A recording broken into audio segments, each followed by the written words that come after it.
गुरुग्राम 20,000 रुपये का इनामी नशा तस्कर भारत नेपाल सीमा से गिरफ्तार। साइबर सिटी के बंद मकान में 2 करोड़ का गांजा छोड़ हो गया था फरार। 20,000 का इनामी आरोपी 6 महीने से था फरार। मकान खरीद उसमें छिपाया था। 750 किलो से ज़्यादा गांजा पुड़िया बनाकर बेचने के लिए मंगवाता था उड़ीसा से गांजा।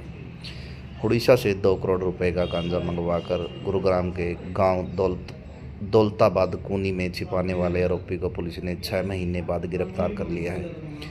पुलिस ने आरोपी को उसके गांव से काबू करने के बाद अदालत में पेश कर दिया है। अब आरोपी से पूछताछ चल रही है। प्रारंभिक जांच में सामने आया है कि आरोपी ने उड़ीसा से यह गांजा खरीदा था और मुनाफा कमाने के लिए इसे दौलताबाद कूनी गांव में छिपाया था।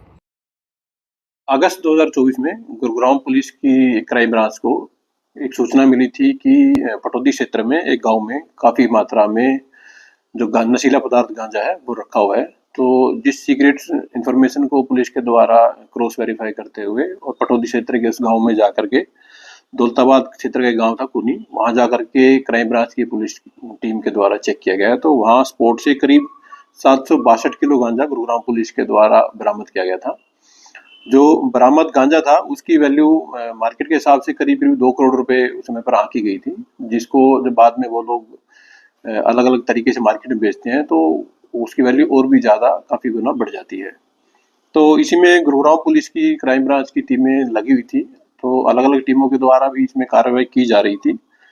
तो इसमें कल 12 फरवरी 2025 को क्राइम ब्रांच मानेसर और क्राइम ब्रांच सिकंदरपुर की टीम के द्वारा ज्वाइंट एक कार्रवाई करते हुए एक आरोपी को पुलिस के द्वारा गिरफ्तार किया गया है। गिरफ्तार जो आरोपी है उस पर पहले ही गुरुग्राम पुलिस के द्वारा 20,000 रुपये का जो इनाम था वो डिक्लेयर किया गया था। अरेस्ट जो आरोपी किया गया है उसकी पहचान देशराज के रूप में हुई है और जो कि गांव कुनी दौलताबाद गुरुग्राम का रहने वाला है। गांजे 700 किलो जो गांजा है उससे क्या लेन देन है?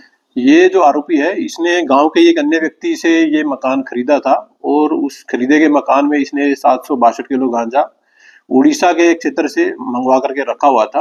अभी तक एक पूछताछ में जो सामने आया है ये उड़ीसा से ट्रक के द्वारा इस गांजे को लेकर के आया था और जैसे ही इसको सूचना मिली कि पुलिस के द्वारा इसके ठिकाने पर रेड की गई है तो ये वहां से फरार हो गया था।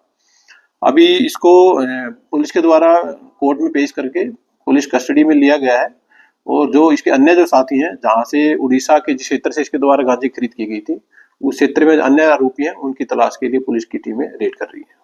तो इससे पहले कभी इतनी बड़ी खेप में लाया था, कोई खुलासा हुआ 700 किलो के अलावा पहले कभी लाया हुआ? अभी पुलिस के द्वारा इसको पेश करके और 8 दिन की पुलिस कस्टडी में लिया गया है। तो इसके द्वारा अगर पहले भी इस प्रकार की किसी वारदात को अंजाम दिया गया होगा या इस तरह का कोई नशीला पदार्थ इसके द्वारा खरीदा गया होगा तो उसके बारे में पुलिस गहनता से अभी जांच कर रही है और रिमांड के दौरान जैसे जैसे इफेक्ट सामने आएंगे पुलिस उसके अकॉर्डिंग इसके अगेंस्ट अपनी कार्रवाई जारी रखेगी। कोई और मामला इसके खिलाफ पहले से अभी तक की जांच में कोई इस तरह का मामला इसके खिलाफ नहीं पाया गया है और अगर कोई मामला पुलिस इंटरोगेशन के दौरान सामने आता है तो उस मामले में भी इसको नियमानुसार गिरफ्तार करके हम आगामी कार्रवाई करेंगे। तो छिपा कहाँ जाके था 6 महीने से गायब था? आरोपी द्वारा बताया गया है कि अभी तक वो पिछले काफी समय से अलग अलग ठिकानों पर छुपता रहा है और अलग अलग शहरों में वो इस दौरान रहा है और बाकी इंटरोगेशन के दौरान जो भी हम इसके फरार होने की जो जगह थी उनके बारे में भी इससे पता करेंगे और उनकी निशानदेही करके जो फर्दर जो इन्वेस्टिगेशन है उसमें चालू रहेगी। तो ये गांजा जो था 700 किलो ये टुकड़ों में अलग अलग जगह पे देने वाला था, कोई खुलासा है किसके? इसमें अभी आरोपी से पूछताछ की जा रही है तो उसके द्वारा फिलहाल यही बताया जा रहा है कि उसके द्वारा अलग अलग लोगों को बेचने के लिए गांजा उड़ीसा से लाया गया था और जिन भी लोगों की इस मामले में संलिप्तता सामने आएगी पुलिस उन सबको गिरफ्तार करके उनके खिलाफ सख्त से सख्त कार्रवाई करेगी। Thank you.